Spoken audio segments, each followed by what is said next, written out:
পড়িয়ে first chapter পরিবেশের জন্য ভাবনা। তো পরিবেশ বলতে আমরা কি বুঝি সবার প্রথমে জানতে হবে। পরিবেশ কাকে বলে? পরিবেশ হলো আমাদের পারিপার্শ্বের যা সমস্ত জিনিস আমরা দেখি সেই সমস্ত কিছুই কে নিয়েই পরিবেশ বলা হয়। তো সেই পরিবেশ হতে পারে জড় পদার্থকে নিয়ে, আর পরিবেশ হতে পারে জীব অর্থাৎ জীবন্ত জিনিসপত্র নিয়েও। ঠিক আছে, অর্থাৎ আমাদের পরিবেশের যে উপাদান তাকে আমরা দুভাগে ভাগ করতে পারি। ঠিক আছে, একটা হচ্ছে যে জড় উপাদান আর একটা হচ্ছে যে সজীব উপাদান। দেখ এইখানটাতে লেখা রয়েছে জড় উপাদান আর একটা হচ্ছে যে সজীব উপাদান। ঠিক আছে, জড় উপাদান আমরা কি জানি? কাঠ, ঘর, বাড়ি, ঠিক আছে, বাতাস, এইগুলো হচ্ছে সব জড় উপাদান। আর সজীব উপাদান হলো যাদের মধ্যে জীবন আছে। ঠিক আছে, কিরকম এই জীবন হতে পারে? আমরা প্রাণী হতে পারে, সেটা গাছ হতে পারে, যে কোনো কীটপতঙ্গ হতে পারে, যা কিছু হতে পারে যাদের জীবন আছে সেগুলো হচ্ছে যে সজীব উপাদান। ঠিক আছে, এরপরে তাহলে সোজা আমি ডাইরেক্টলি চলে যাচ্ছি পরিবেশের উপাদান। অনেকগুলো উপাদানের মধ্যে একটা জড় উপাদান হলো বায়ুমণ্ডল। ঠিক আছে, কনসেপ্টটা দেখ, পরিবেশ আমাদের চারপাশে যে জিনিসপত্রগুলো আছে সমস্ত কিছুকে আমরা পরিবেশ বলবো। পরিবেশের উপাদান দু ধরনের, একটা হচ্ছে সজীব উপাদান আর একটা হচ্ছে নির্জীব উপাদান বা জড় পদার্থ। এই জড় পদার্থের অনেক উপাদানের মধ্যে একটি উপাদান হলো আমাদের বায়ুমণ্ডল। ঠিক আছে, আজকে আমাদের যেটা পড়বো সেটা হচ্ছে যে বায়ুমণ্ডলের সম্বন্ধে যা কিছু আছে সেই সম্বন্ধে আমাদের একটা কমপ্লিট ধারণা। ঠিক আছে, তো বায়ুমণ্ডল কাকে বলে? দেখ, আমাদের পৃথিবীর উপরে, ঠিক আছে, পৃথিবীর ভূপৃষ্ঠের ওপর থেকে 1600 কিলোমিটার পর্যন্ত একটা যে ইয়ে থাকে, গ্যাসীয় আস্তরণ থাকে, সেটাকে আমরা বলবো যে আমাদের যে ভূপৃষ্ঠ, সেই ভূপৃষ্ঠের দেখ 1600 কিলোমিটার, ভূপৃষ্ঠের উপর থেকে 1600 কিলোমিটার পর্যন্ত একটা গ্যাসীয় আস্তরণ থাকে। এই যে গ্যাসীয় আস্তরণ, সেই গ্যাসীয় আস্তরণটাকে আমরা বলবো যে বায়ুমণ্ডল। ঠিক আছে, দেখ এখানে যে জিনিসগুলোকে বলা আছে যে বায়ুমণ্ডলের কি কি জিনিস থাকতে পারে, বিভিন্ন রকম জলীয় বাষ্প থাকতে পারে, ধূলিকণা থাকতে পারে, বিভিন্ন রকম গ্যাস থাকতে পারে। ঠিক আছে, সাধারণত এই তিন প্রকারই আমাদের বায়ুমণ্ডলের উপাদান। তাহলে আমরা দেখ পরে চলে যাচ্ছি যে বায়ুমণ্ডলের উপাদান কোনগুলো। দেখ, বায়ুমণ্ডলকে তিনটে উপাদান দ্বারা গঠিত। যেরকম আমি বললাম যে প্রথমে পরিবেশের উপাদান হচ্ছে দু ধরনের, একটা হচ্ছে সজীব উপাদান, একটা হচ্ছে নির্জীব উপাদান। সেই রকম এখানেও দেখ বায়ুমণ্ডলের দু ধরনের উপাদান, তিন ধরনের উপাদান। ঠিক আছে, একটা হচ্ছে গ্যাসীয় উপাদান, একটা হচ্ছে জলীয় বাষ্প আর একটা হচ্ছে ধূলিকণা। ঠিক আছে, এই যে গ্যাসীয় উপাদানের মধ্যে কি কি থাকে? গ্যাসের মধ্যে আমরা সবার প্রথমে যে জিনিসটা জানি সেটা হচ্ছে যে অক্সিজেন থাকে। অক্সিজেন অলমোস্ট আমাদের পৃথিবীতে 20% থাকে। এবার যদি একটু বেশি দেখা হয় 21.18%। ঠিক আছে, এরপরেই থেকে সবচেয়ে বেশি থাকে নাইট্রোজেন।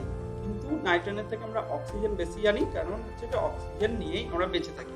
এরপর আরো অনেক জিনিস থাকে, যেমন কার্বন ডাইঅক্সাইড আমরা জানি, নিষ্ক্রিয় গ্যাস কিছু থাকে, তারপরে অ্যামোনিয়া কিছু থাকে, মিথেন কিছু থাকে। এই সমস্ত জিনিসগুলো হচ্ছে যে গ্যাসীয় উপাদান। তবে ওই মিথেন বা অ্যামোনিয়া এই সমস্ত জিনিসগুলোর পরিমাণ রিলেটিভলি অর্থাৎ তুলনামূলকভাবে অনেক কম থাকে। সবচেয়ে বেশি কোনটা থাকছে? সবচেয়ে বেশি নাইট্রোজেন থাকছে, তারপরে থাকছে অক্সিজেন, তারপরে হচ্ছে নিষ্ক্রিয় গ্যাস কার্বন ডাইঅক্সাইড, এই সমস্ত জিনিসগুলো। তাহলে এইখান থেকে একটা কোশ্চেন আসতে পারে যে সবচেয়ে বেশি কোন উপাদান থাকে, বা দ্বিতীয় সবচেয়ে আয়তনগত বা ওজনগত হিসেবে দ্বিতীয়তে আছে যেটা, সেই গ্যাসটার নাম কি? প্রথম হচ্ছে যে নাইট্রোজেন, দ্বিতীয় হচ্ছে যে অক্সিজেন। ঠিক আছে, এরপর আছে জলীয় বাষ্প।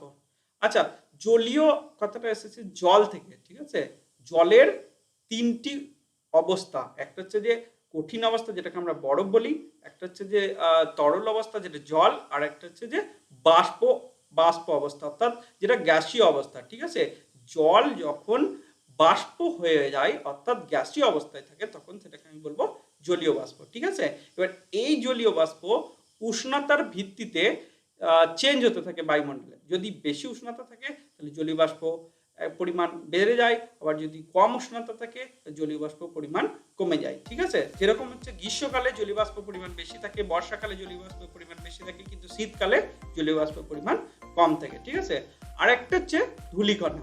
ঠিক আছে, এই ধূলিকণা হচ্ছে যে বিভিন্ন ধরনের হতে পারে, যেমন এখানে লেখা রয়েছে, দেখ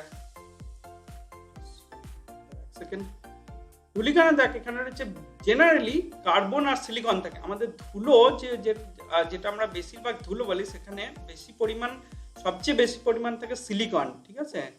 কার্বন আর সিলিকন সবচেয়ে বেশি পরিমাণ থাকে, আর কিছু কিছু ধাতু হয়ে থাকে। এবার তাহলে 3টে উপাদান সম্বন্ধে আমরা জানলাম। এরপরে আমরা কি জানবো, যে বায়ুমণ্ডল। আচ্ছা, কেউ আমাকে বলতে পারবি যে আমাদের এই বায়ুমণ্ডল রয়েছে, বায়ুমণ্ডল থাকার ফলে কি সুবিধা হচ্ছে? কেউ বলতো দেখি। একদম, দুটো বলেছে। একটা হচ্ছে সবার প্রথমে, যেটা হচ্ছে যে অতি বেগুনি রশ্মি আমাদের যদি পৃথিবীতে আসতো, তাহলে পৃথিবীর সমস্ত কিছু পুড়ে ছারখার হয়ে যেত, ঠিক আছে, 1 নাম্বার। 2 নম্বর বললো যে বাতাসে অক্সিজেন ভালো রকম পরিমাণ থাকে, আমরা জানি 20% থাকে, 20.18 এক্স্যাক্টলি যদি বলা হয়। তো এই অক্সিজেন নিয়ে আমরা বেঁচে থাকি, সেই অক্সিজেনটা থাকে বায়ুমণ্ডলের অস্তিত্বের জন্যই। এবার যদি বায়ুমণ্ডল না থাকতো, তাহলে কিন্তু আমরা অক্সিজেন না নিয়ে মারা যেতাম। আর কেউ কি বলতে পারবি? রাখি বলতে একটা দেখি কিরকম, যদি বায়ুমণ্ডল না থাকতো কি হতো। এবার ব্যাপার হচ্ছে যে ধর যদি সূর্য রশ্মি থেকে ডাইরেক্টলি পৃথিবীতে আসতো, বায়ুমণ্ডল যদি না থাকতো, প্রচুর পরিমাণ গরম হয়ে যেত। সেটা ডাইরেক্টলি ভূপৃষ্ঠে পড়লে ভূপৃষ্ঠটাকে প্রচুর পরিমাণ গরম করতো। আর এই গরম হওয়ার ফলে সমস্ত যে গ্যাস থাকতো, সেই গ্যাসগুলো পালিয়ে যেত। বা জল যদি থাকতো পৃথিবীতে, সেই জলগুলোই উড়ে পালিয়ে যেত, যেগুলো মঙ্গল বা আরো অন্যান্য গ্রহের মধ্যে হয়েছে। এবার যদি এত গরমের ফলে ওরা উড়ে চলে যায়, জলই যদি না থাকে, তাহলে পৃথিবীতে অস্তিত্বই বজায় থাকতো না, অর্থাৎ ভারসাম্যই বজায় থাকতো না। 3টে কারণ হলো, ঠিক আছে। আরেকটা কারণ হচ্ছে, দেখ আমাদের বায়ুমণ্ডলের অস্তিত্ব আছে বলেই আমাদের কিন্তু বৃষ্টি, মেঘ ইত্যাদিগুলো হয়। অর্থাৎ জল যে চক্র, পরে দেখবি তোরা এইটা হয়তো পড়েছিস বা পরে পড়বি, জল চক্র বলে আছে, যে জল পৃথিবী পৃষ্ঠে থাকে, সেগুলো জলীয় বাষ্প হয়, জলীয় বাষ্প থেকে আবার জল তৈরি হয়, মানে মেঘ তৈরি হয়, মেঘ থেকে আবার মাটিতে পড়ে, অর্থাৎ চক্র আকারে চলতে থাকে। এটা কিন্তু সমস্ত কিছু হয় বায়ুমণ্ডলের অস্তিত্বের জন্য। অর্থাৎ যদি জল না থাকতো, তাহলে কিন্তু বায়ুমণ্ডল যদি না থাকতো, এই জল চক্রের অস্তিত্ব থাকতো না, অর্থাৎ পুরো পৃথিবীটাই ব্যালেন্সহীন হয়ে পড়তো, অর্থাৎ পৃথিবী ধ্বংস হয়ে যেত, ঠিক আছে। বেশ, এরপরে দেখ, তাহলে এর পরের কোশ্চেনে আছে যে বায়ুমণ্ডলের যে গোটা আমাদের বায়ুমণ্ডল বলছে, সেই বায়ুমণ্ডলটা ওজন কত?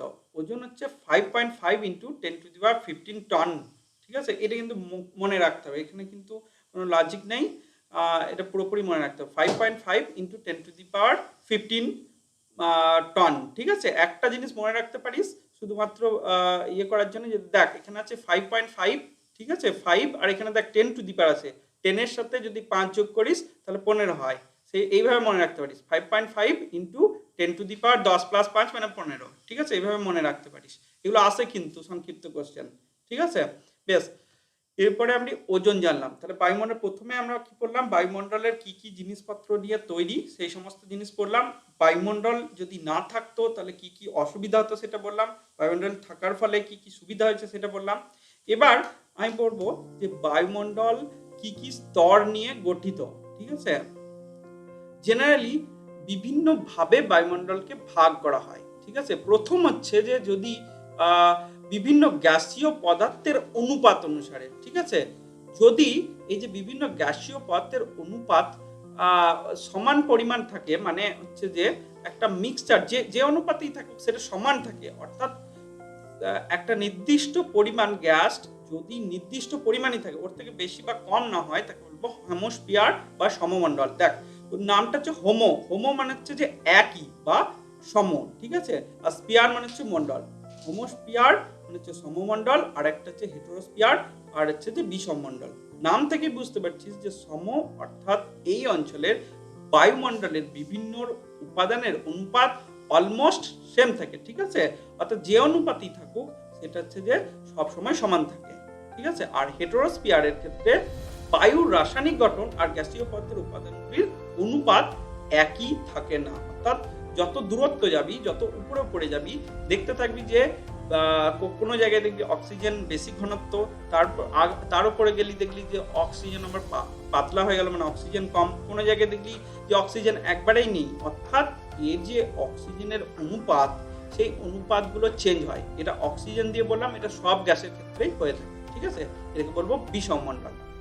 এবার হোমোস্ফিয়ার সম্বন্ধে ডিটেলস পড়ছি। হোমোস্ফিয়ার হচ্ছে ভূপৃষ্ঠ থেকে 44 কিলোমিটার পর্যন্ত বিস্তৃত। দেখ এখানে লেখা আছে ভূপৃষ্ঠ থেকে 44 কিলোমিটার পর্যন্ত বিস্তৃত, ঠিক আছে। আর এর কি কি উপাদান দিয়ে গঠিত? বিভিন্ন গ্যাসের মিশ্রণ, জলীয় বাষ্প, জৈব অজৈব কণা দ্বারা গঠিত। কি জয়েন করছে?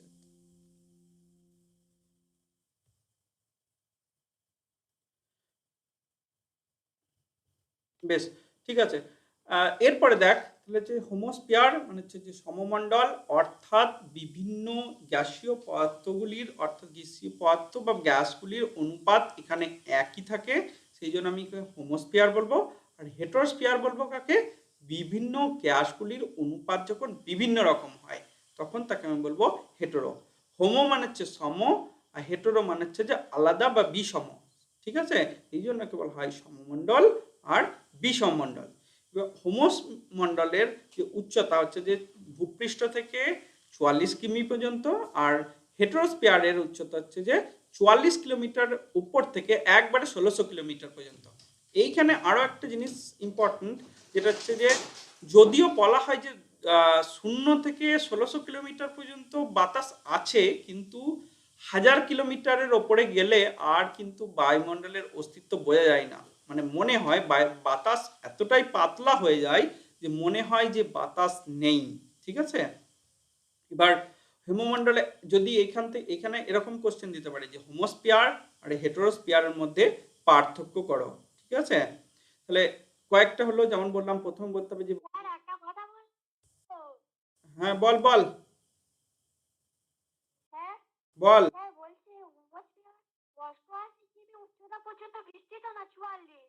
সরি, এটা বলতে ভুলেছি, 88 কিলোমিটার, এটা ইংলিশে আছে, ঠিক আছে, 88 কিলোমিটার।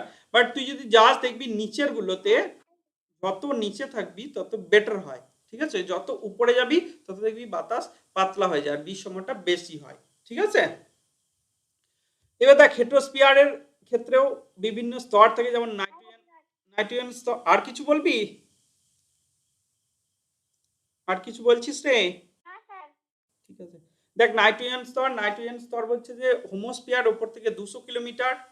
অক্সিজেন, তারপরে পারমাণবিক অক্সিজেন স্তর, সেটা 200 থেকে 1000 কিলোমিটার। হিলিয়াম স্তর বলেছে 1000 থেকে 3000। আর হাইড্রোজেন স্তর হচ্ছে যে 3500 থেকে 10,000। এইখানে বলতো যে হাইড্রোজেন স্তর ওপরে কেন, নিচে নয় কেন?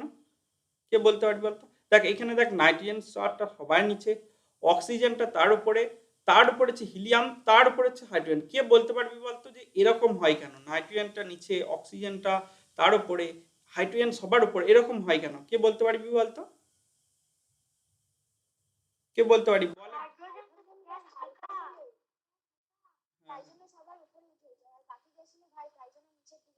একদম একদম। তো যদি যদি তোরা পিরিয়ডিক টেবিল মনে করিস তাহলে দেখবি যে নাইট্রোজেন ভারী, ঠিক আছে, অক্সিজেন তার থেকে ভারী। এবার হচ্ছে হিলিয়াম স্তর আর একটু বেশি, এবার হিলিয়াম স্তর হালকা। হিলিয়ামের কে বলতে পারে হিলিয়ামের পারমাণবিক গুরুত্ব বা পারমাণবিক ক্রমাঙ্ক কে বলতে পারে বলতো? হাইড্রোজেনের কত আর হিলিয়ামের কত কে বলতে পারে বলতো? বল একজন বল, হাইড্রোজেনের পারমাণবিক ভর কত? সেলি বলতো দেখি, হাইড্রোজেনের পারমাণবিক ভর আর হিলিয়ামের পারমাণবিক ভর কত? ভর কিন্তু বলেছি।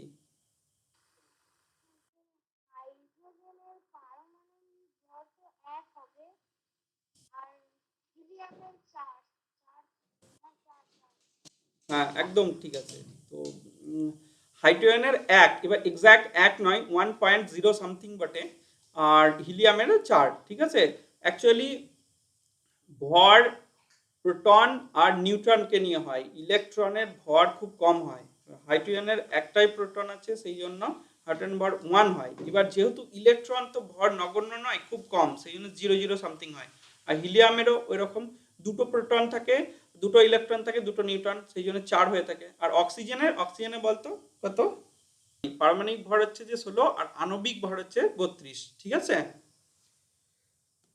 আর এইটা হচ্ছে যে নাইট্রোজেনের ক্ষেত্রে ওরকম 14 28, ঠিক আছে। নাইট্রোজেন 7 হয় একটা, কিন্তু নাইট্রোজেন তো N2 হয়, সেই জন্য 7 দুটো নাইট্রোজেনের 7 14, পারমাণবিক ভর হয় 14, কিন্তু আণবিক ওজন অর্থাৎ N2 এর যে ভর সেটা হচ্ছে যে 14 ঠিক আছে।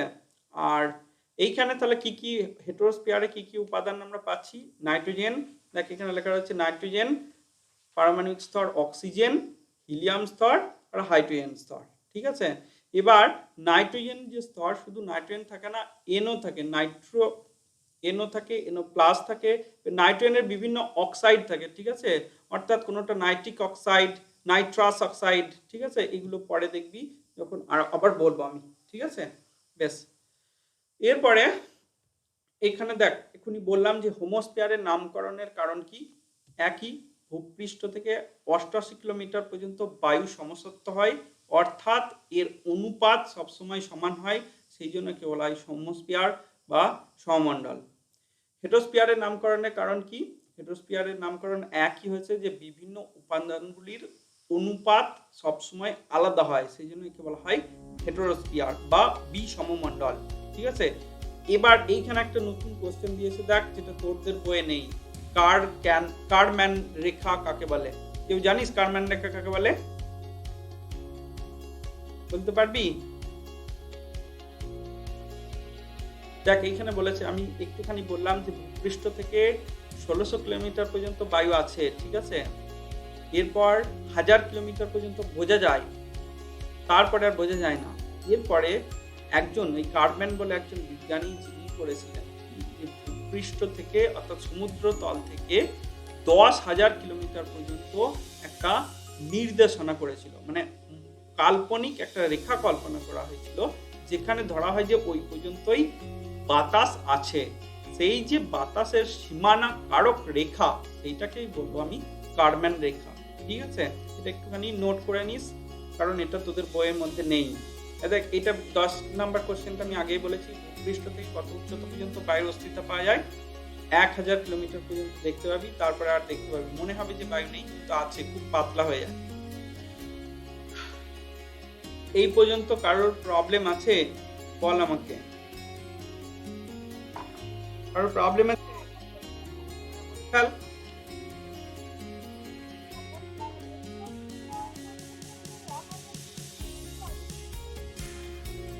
এক্সোস্ফিয়ার, দেখ এইটাই পরে যাচ্ছিলাম। এক্সোস্ফিয়ার হচ্ছে যে 500 কিলোমিটার থেকে 1500 কিলোমিটার, তো বলতে পারিস যে ওর মধ্যেই পড়ে, 1000 কিলোমিটারের মধ্যেই পড়ে। ঠিক আছে, কিন্তু ওর পরেও মানে 500 কিলোমিটার থেকে 1500 কিলোমিটার হচ্ছে এক্সোস্ফিয়ার। ঠিক আছে, এই ছকটা দেখবি তোদের বইয়ে নেই, এই বইয়ে এই নোটটাতে দেখলাম খুব ভালো আছে, এটা একটুখানি দেখে নিস। ঠিক আছে, দেখ, এরপরে আমি এতক্ষণ ধরে যেটা বলছিলাম যে বায়ুমণ্ডলকে বিভিন্ন ভাগে ভাগ করা যায়। এই যে হোমোস্ফিয়ার বা হেটেরোস্ফিয়ার বললাম, এই হোমোস্ফিয়ার বা হেটেরোস্ফিয়ার ভাগ করা হয়েছে শুধুমাত্র যে বায়ুমণ্ডলের উপাদানের গঠন অনুসারে। ঠিক আছে, এবার আরেকটা করছি, আমি বলতে পারি আরো উচ্চতা, চাপ বা উষ্ণতা অনুসারে। ভালো করে খেয়াল করবি, এটা হচ্ছে যে গঠন অনুসারে, কখনো তোকে বলে দিল যে উচ্চতা অনুসারে, বা কখনো বলে দিল চাপ অনুসারে, বা কখনো বলে দিল যে বায়ুমণ্ডলের চাপ, এ বিভিন্ন রকম বলতে পারে, সেই বলাটাকে তোকে দেখতে হবে। ঠিক আছে, যে কি বলছে। ঠিক আছে, কখনো উষ্ণতা বলতে পারে, কখনো উচ্চতা বলতে পারে, কখনো বা বলতে পারে যে বিভিন্ন রকম স্তরের ভিত্তিতে। ঠিক আছে, এবার দেখ তাহলে কি কি ভাগে আমরা বলছি, যে বায়ুমণ্ডলকে উষ্ণতা ভেদে বা উচ্চতা ভেদে কটি ভাগে ভাগ করতে পারি? 5টা ভাগে ভাগ করতে পারি।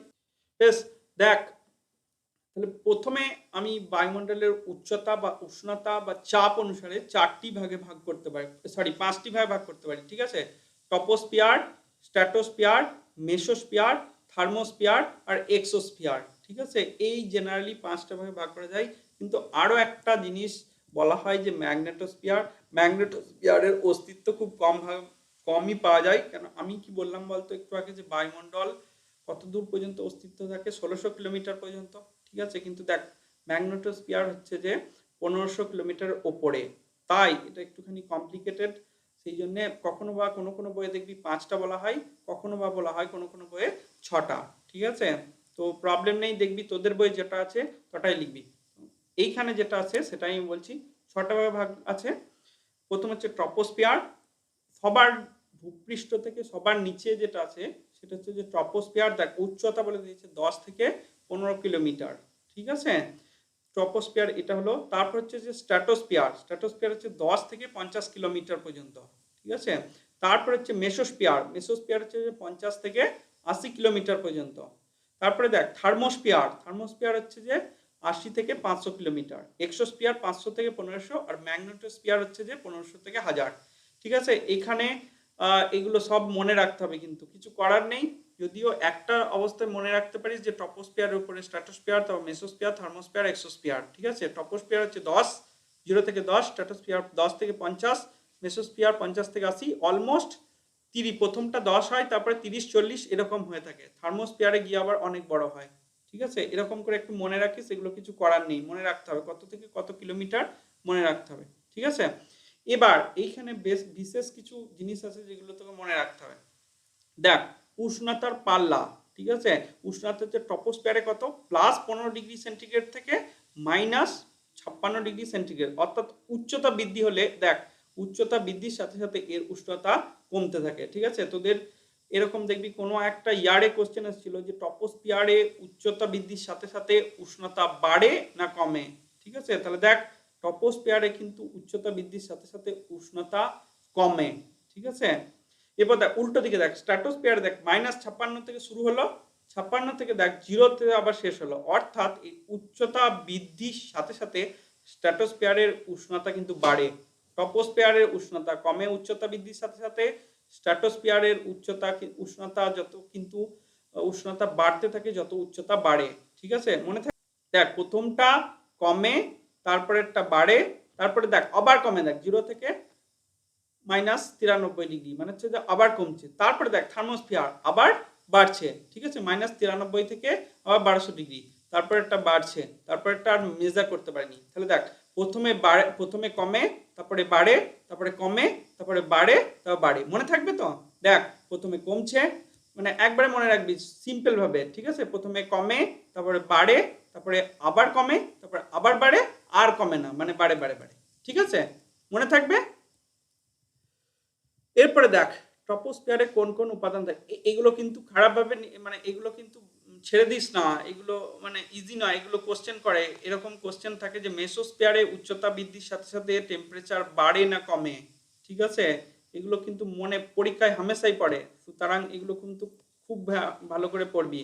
একটু মনে রাখার জন্য আমি বলে দিলাম, প্রথমে বাড়ে, প্রথমে কমে, তারপরে বাড়ে, তারপরে আবার কমে, তারপর বাড়ে বাড়ে। ঠিক আছে, কমে থেকে শুরু করবি, তারপর অল্টারনেটিভ করবি, 4বার হবে, তারপরে বারে বারে করে দিবি, তাহলেই হবে। ঠিক আছে, এরপরে দেখ ট্রপোস্ফিয়ারে কি কি উপাদান থাকে।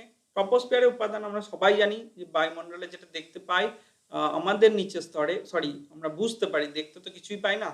নাইট্রোজেন, অক্সিজেন, কার্বন ডাইঅক্সাইড, জলীয় বাষ্প, এই সমস্তগুলো। দেখ ভালো করে দেখ, H2O ব্র্যাকেটে গ্যাস, এইটা হচ্ছে জলীয় বাষ্পর সংকেত। ঠিক আছে, H2O জল থেকে যেহেতু তৈরি হচ্ছে সেই জলীয় বাষ্প, আর জি মানে হচ্ছে যে গ্যাস, সেই জন্য এটাকে বলা হয় জলীয় বাষ্পের সংকেত। একটুখানি খেয়াল করবি। ঠিক আছে, আর বায়ুমণ্ডলের চাপ এককে দেখ 1.013, এটাকে হচ্ছে প্রমাণ বায়ুমণ্ডলের চাপ বা একক বায়ুমণ্ডলের চাপ ধরা হয়। ঠিক আছে, আর এখানে বৈশিষ্ট্য কি, বিশেষ বৈশিষ্ট্য আছে এটা একটা, যেটা হচ্ছে যে দেখ এই ট্রপোস্ফিয়ারেই ঝড় বৃষ্টি বজ্রপাত ক্ষুব্ধমণ্ডল, মানে ঝড় বৃষ্টি বজ্রপাত এই সবগুলো হয়। এই জন্যই এই ট্রপোস্ফিয়ারকে ক্ষুব্ধমণ্ডল বলা হয়। পরীক্ষার সময় এটা কিন্তু ইম্পর্টেন্ট, এটা পড়ে। ঠিক আছে, যে ক্ষুব্ধমণ্ডল কাকে বলে বা ট্রপোস্ফিয়ারকে ক্ষুব্ধমণ্ডল বলা হয় কেন।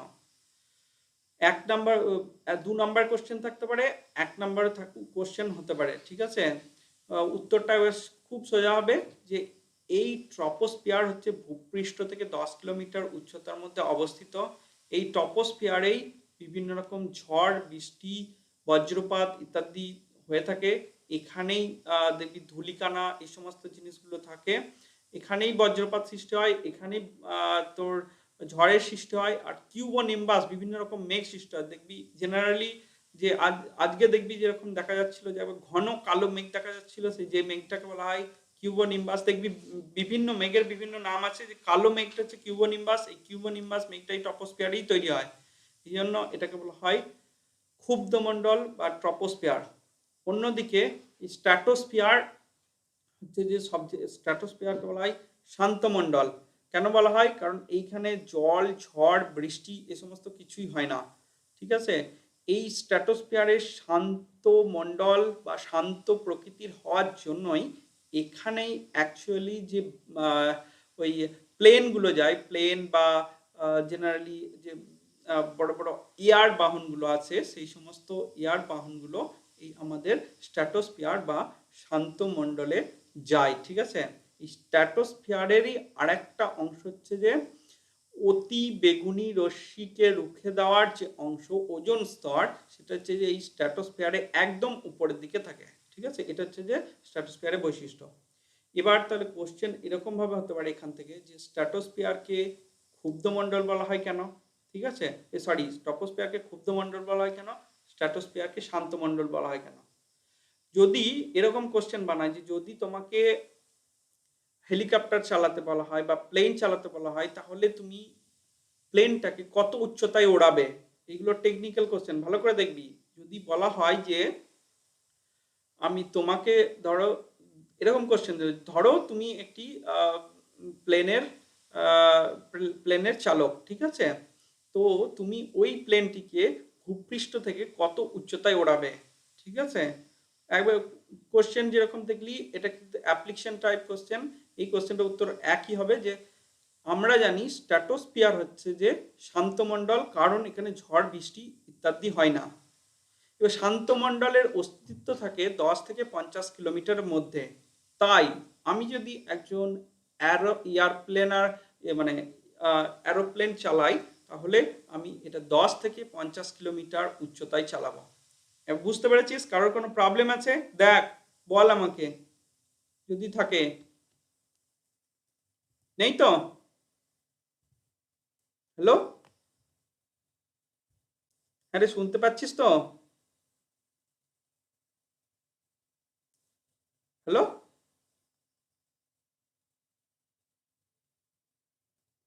শুনতে পাচ্ছিস না তোরা?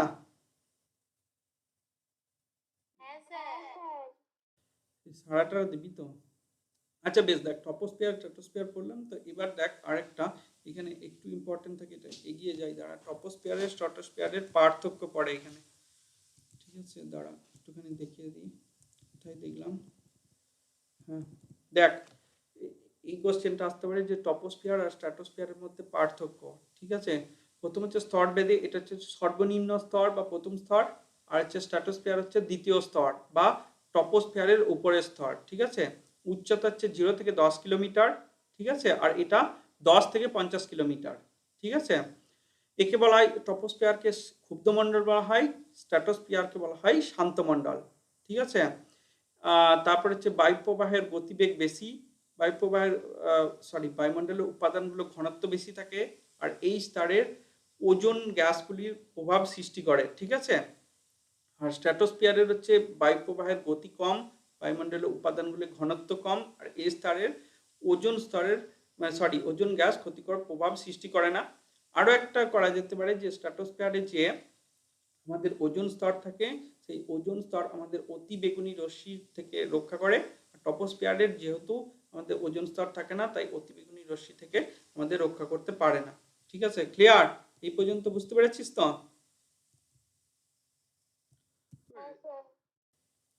বেশ, এরপরে দেখ স্ট্র্যাটোস্ফিয়ার, এইটাকে দেখ আমি পাঠিয়ে দেবো।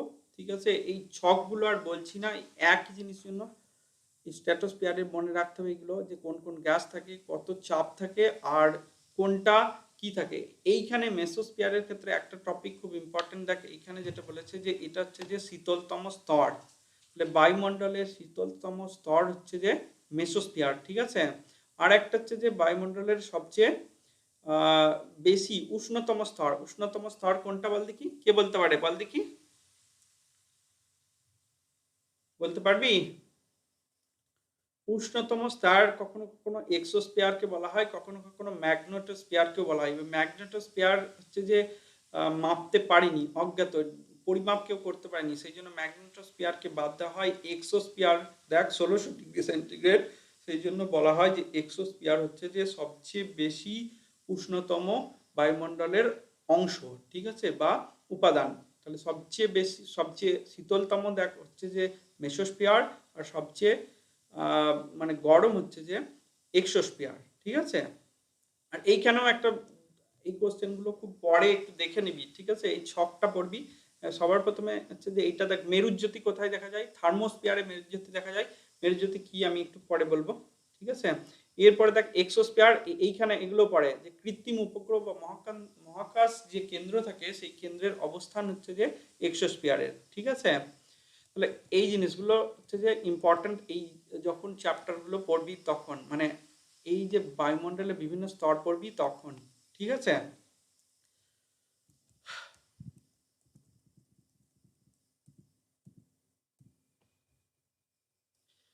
এইটা বলতো, বায়ুমণ্ডল না থাকলে পৃথিবীর তাপমাত্রা কিরকম হতো বা কি, এটা কে বলতে পারবি একবার বলতো দেখি। এখানে কে কে রয়েছে? দিনের বেলাতে প্রচুর পরিমাণ গরম হতো, আর রাতের বেলাতে খুব পরিমাণ ঠান্ডা হতো। এটাই এখানে দিয়েছে, দেখে নিবি যে দিনের বেলাতে প্রচুর পরিমাণ তাপ আসতো, যেহেতু বায়ুমণ্ডল ওকে বাধা দিতে পারতো না, তাই দিনের বেলাতে প্রচুর পরিমাণ হিট হতো, কিন্তু রাতের বেলা আবার প্রচুর পরিমাণ তাপ ছেড়ে দিত। তাপটাকে বায়ুমণ্ডল যেরকম আসতে দেয় না, সেরকম বাধা দেয়, ঠিক আছে? যেরকম কাঁচের মতো, অ্যাকচুয়ালি যেরকম ঢুকে যায়, কাঁচের মধ্যে দিয়ে ঢুকে যায় কিন্তু বেরোতে পারে না, ঠিক এক্স্যাক্টলি বায়ুমণ্ডল সেরকম কাজ করে, যে সহজে কষ্ট করে ঢুকছে অর্থাৎ বাধাপ্রাপ্ত হয়ে ঢুকছে, অর্থাৎ কম পরিমাণ তাপমাত্রা আসছে, বা যে পরিমাণ তাপমাত্রা রয়েছে সেটাও বেরোতে পারছে না।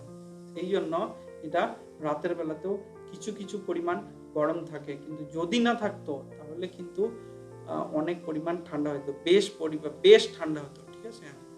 দেখ এই কোশ্চেনগুলো আমি বললাম, ট্রপোস্ফিয়ারকে খুন্তামণ্ডল বলা হয় কেন, এটা হয়েছে।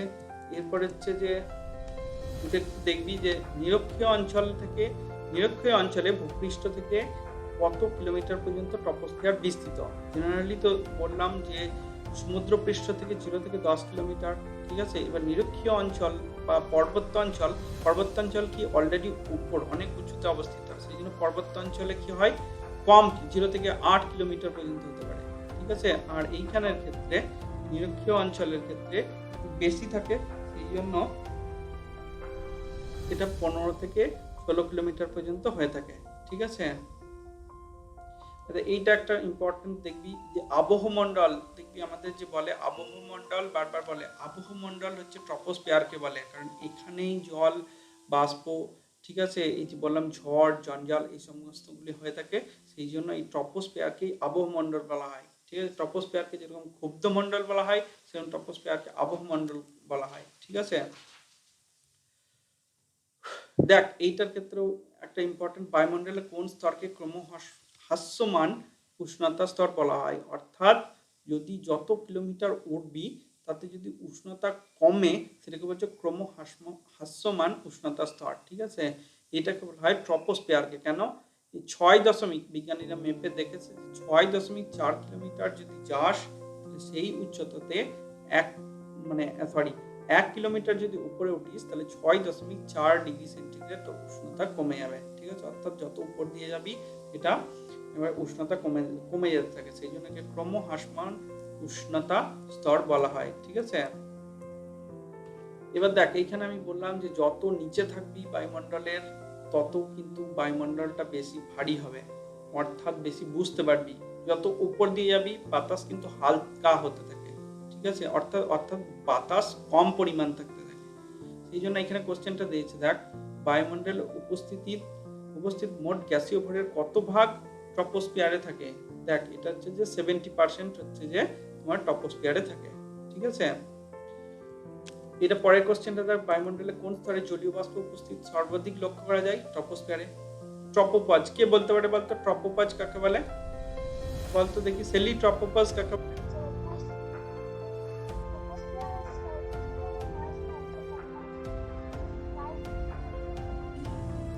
অ্যাকচুয়ালি কি বলতো, ট্রপোস্ফিয়ার বা স্ট্র্যাটোস্ফিয়ার, তোরা যদি কখনো দেখবি প্লেনে যদি যাস তাহলে দেখবি তোরা বুঝতে পারবি একবারে যে ট্রপোস্ফিয়ার আর স্ট্র্যাটোস্ফিয়ার মানে পুরোপুরি মেঘগুলো দেখবি, যদি প্লেনে উপরে উঠিস দেখবি মেঘগুলো একবারে ভেসে থাকে পর্বতের মতো দেখবি। তো উপরে যদি যাস তো দেখতে পাবি যে একটা লাইনের মতো হয়ে আছে, যে লাইনে দেখবি তার উপরে কোনো রকম মেঘ কোনো কিছু নাই, খুব ঝকঝকে পরিষ্কার, আর তার নিচেই দেখবি ওই সমস্ত কালো কালো ওই সমস্ত জিনিসগুলো আছে, ঠিক আছে? তো এইরকম ধরে নেওয়া হয় যে ট্রপোস্ফিয়ার আর স্ট্র্যাটোস্ফিয়ারের মধ্যবর্তী অংশ, মানে অর্থাৎ ট্রপোস্ফিয়ারের শেষ আর স্ট্র্যাটোস্ফিয়ারের শুরু ওই যে মধ্যবর্তী অংশ যেখানে একটাকে সীমা রেখা হিসেবে কল্পনা করা হয়, যেখানে উষ্ণতার চেঞ্জ হয় না, পরিবর্তন হয় না, তাকে বলা হয় ট্রপোপজ। এদিকে উল্টো দিকে স্ট্র্যাটোপজ কাকে বলে জানিস?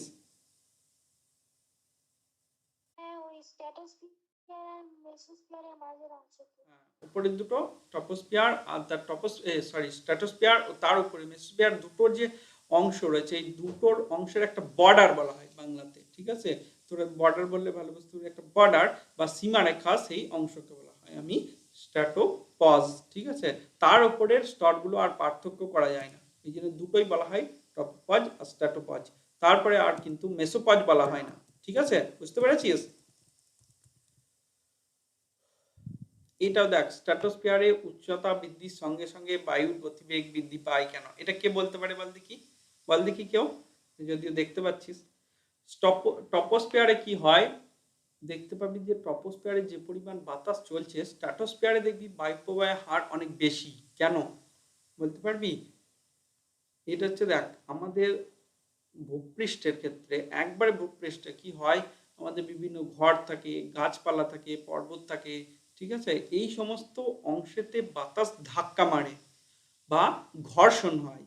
যখনই এই ঘর্ষণ হয়ে থাকে তখন কি হয়, বায়ুমণ্ডলের গতিবেগ কমে যায়। আর যেহেতু বললাম স্ট্র্যাটোস্ফিয়ারের ক্ষেত্রে, এই স্ট্র্যাটোস্ফিয়ার মানে হচ্ছে যে মোটামুটি উপরের দিকে 10 কিলোমিটারের উপরে, ঠিক আছে? এবার ওই যে স্ট্র্যাটোস্ফিয়ার বা বলতে পারিস যে 40 কিলোমিটার বা 50 কিলোমিটার, ওই অত উপরে কিন্তু কোনো বাড়ি নেই, 50 কিলোমিটার বাড়ি কোথাও হতে পারে না, ঠিক আছে? তার ফলে কি হয়, ওইখানে বাতাস কোনো কিছুতে বাধাপ্রাপ্ত হয় না। যেহেতু বাধাপ্রাপ্ত হয় না, তাই এরা খুব বেশি পরিমাণ বেগে প্রভাবিত হয়, ঠিক আছে? এরপরে কোশ্চেনটা বলেছি, দেখ স্ট্র্যাটোস্ফিয়ারকে কেন শান্তমণ্ডল বলা হয়। দেখ এইখানে কোশ্চেনটা ইম্পর্টেন্ট, স্ট্র্যাটোস্ফিয়ারকে ওজোনোস্ফিয়ার বলা হয় কেন, ঠিক আছে? স্ট্র্যাটোস্ফিয়ার আমার শুরু হচ্ছে যে 18 থেকে 50 কিলোমিটার, ঠিক আছে? আর ওজোনোস্ফিয়ার দেখ 16 কিলোমিটারের উপর থেকে শুরু হয়ে 30 কিলোমিটার পর্যন্ত উপরের দিকে একটা স্তর আছে যেখানে ওজোন গ্যাস পাওয়া যায়, এই জন্য স্ট্র্যাটোস্ফিয়ারকে ওজোনোস্ফিয়ার বলা হয়, ঠিক আছে? তাহলে ট্রপোস্ফিয়ারকে আমি কি বললাম, ক্ষুব্ধমণ্ডল বা আবহমণ্ডল। আর স্ট্র্যাটোস্ফিয়ারকে আমি কি বলছি, স্ট্র্যাটোস্ফিয়ারকে আমি বলি শান্তমণ্ডল বা ওজোনোস্ফিয়ার বা ওজোন মণ্ডল, ঠিক আছে? ওজোন মণ্ডল কিন্তু আলাদা কোনো একটা অংশ নয়, স্ট্র্যাটোস্ফিয়ারেরই অংশ, এটা কিন্তু ভুল করে দিস না যেন, ঠিক আছে? এইটা বলতো, স্ট্র্যাটোস্ফিয়ারে বায়ু উষ্ণতা ট্রপোস্ফিয়ারের তুলনায় বেশি হয় কেন? কে বলতে পারিস বলতো দেখি। আচ্ছা ঠিক আছে, স্ট্র্যাটোস্ফিয়ার হচ্ছে যে, দেখ স্ট্র্যাটোস্ফিয়ারের কি হয়, স্ট্র্যাটোস্ফিয়ারে থাকা হয় অতি বেগুনি রশ্মি শোষণ করার জন্য কি থাকে, ওজোন স্তর। এই ওজোন স্তরে অতি বেগুনি রশ্মি শোষণ হয়ে যায়, ঠিক আছে? যেহেতু এই রশ্মিগুলো শোষণ হয়ে যায়, তাই এর উষ্ণতা অনেক বেশি থাকে। ক্লিয়ার? ঠিক আছে। এবার এই পরের কোশ্চেনটা দেখ, স্ট্র্যাটোস্ফিয়ারের কোনো বায়ুপ্রবাহ থাকে না, কেন থাকে না? কারণ হচ্ছে যে এখানে, স্ট্র্যাটোস্ফিয়ার হচ্ছে খুব শান্ত মণ্ডল।